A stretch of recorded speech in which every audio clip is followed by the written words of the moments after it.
So Japanese and American intelligence were monitoring the Chinese exercises and counted how many sorties the Shandong Carrier Strike Group conducted during the 3-day period of these exercises. Now, it was determined that the Shandong launched 80 J-15 Flying Shark fighter missions from Friday to Sunday, so that's an average of about 25 to 30 per day. That's actually quite low for a country like the United States, but for China, they may not have the capability nor the know-how to launch multiple sorties as rapidly as the U.S. can.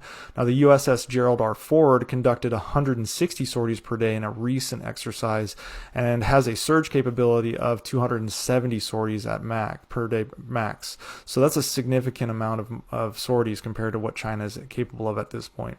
In addition, the Chinese J-15 aircraft is a fourth generation carrier launched aircraft. They do not have a carrier launched fifth generation fighter yet, like the US has the F-35C. The US also operates a vertical takeoff version of the F-35B from US Marine Corps amphibious assault ships. How do fighter jets launch from amphibious assault vehicles, you ask? Well, check this video out.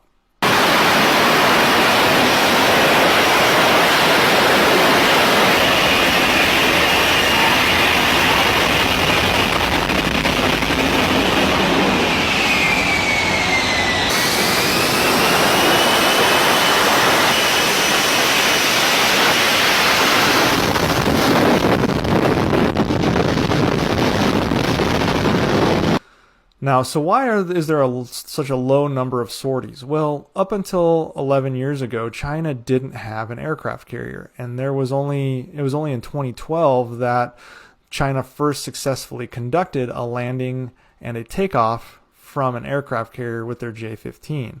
The U.S. has conducted thousands of combat sorties in the Middle East over the last 30 years and has trained on these for decades. China has never conducted a combat sortie ever off from an aircraft carrier. Now, China has 2 carriers right now with 1 under construction. Meanwhile, the U.S. has 11 carriers and 3 more under construction. The U.S. has actually decommissioned 55 aircraft carriers throughout history. As of last year, the U.S. has operated an aircraft carrier in some form for the last 100 years. So China has a very steep learning curve still. The U.S. has a 90-year jump on carrier operations and tactics over China, and also just has more advanced naval fighter jets. This points to just how vulnerable China would be in a carrier fighter in a naval battle in the regions of Taiwan. They have never used a carrier in combat. They have less than 10 years of training to integrate destroyers and subs and naval aviation into the mix, so they are behind the curve when it comes to tactics and technology. China's carriers would be vulnerable to 3 distinct threats on the open ocean, and specifically from the U.S. Navy. Naval aviation being the first one, guided missiles being the second, and attack submarines being the third. Now, I touched on naval aviation a bit earlier, but if there was a fight between naval aviation forces over the South China Sea, the U.S.'s 5th generation fighter has far more capabilities than the 4th generation J-15. The Ford-class aircraft carrier can hold up to 75 aircraft, including fixed-wing and helicopter. The Shandong can only hold 44. And I made a video about the difference between ramp or jump carriers, which is what China fields right now, and the U.S. catapult-launched aircraft carriers. The basic difference being that catapult-launched carriers can launch aircraft that have a longer range and can carry more weapons because the assisted push during takeoff, whereas ramp carriers, they have to essentially jump off the carrier with their own power. In addition, the U.S., and I talked about this before, the U.S. amphibious assault ships at the Marine Corps fields can carry up to 20 F-35s. The Chinese do not have this capability whatsoever. In addition to this, in a fight that takes place within 700 miles of Japan or the Philippines, which Manila is about 500 miles from Taiwan, the extraordinarily advanced U.S. Air Force F-22 could be involved as well, coming from land. Japan sits about 600 miles from Taiwan. Now, add to this that allies to the U.S., such as Japan, are buying F-35s for themselves. they will also be able to project a large fifth generation attack formation against China. Now, while while China is developing a fifth generation carrier launched fighter called the J-31, it's really unclear how far along it is and when it's going to be fielded, and it certainly doesn't present a threat anytime soon. Now, they do have hundreds of fourth generation fighters that they can launch from the mainland. This is upgraded J-10s, and they do have a fifth generation fighter in the J-20, but it doesn't seem like they have very many J-20s.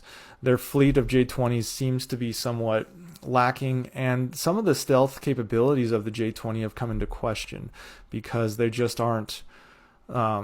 They just don't seem as stealthy as previously thought, especially when you're looking at them from a side or top-down position versus head-on. The second area China has to be concerned is anti-ship missiles. Now, the U.S. guided missile destroyers are very advanced, with the U.S. aiming to arm its stealthy Zumwalt-class destroyers and as well as its traditional Arleigh Burke-class destroyers with hypersonic missiles. Now, the Zumwalts are going to get them first, and they're supposed to be fielded in the next 18 months. Now, the Chinese are fielding a hypersonic missile in its Type 55 destroyers as well, but they only have 6 Type 55s. In total, China has 40 destroyers to the U.S.'s 71. This is really the only area China has somewhat parity to the U.S. is in missile capability, but where they don't is in missile defense capability, as the U.S. carrier strike groups maintain far more advanced ship spoofing and missile defense capabilities than China does. Now, finally, an area that is probably the most dangerous for China and where China has the least amount of parity with the U.S. is in its attack submarines.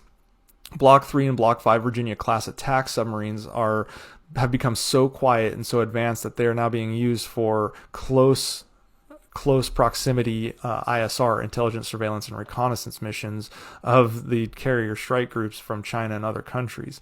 They have incredibly advanced sonar and are able to launch drones. This sonar is so advanced that it can actually detect ships outside of the bands of where a ship can detect a submarine.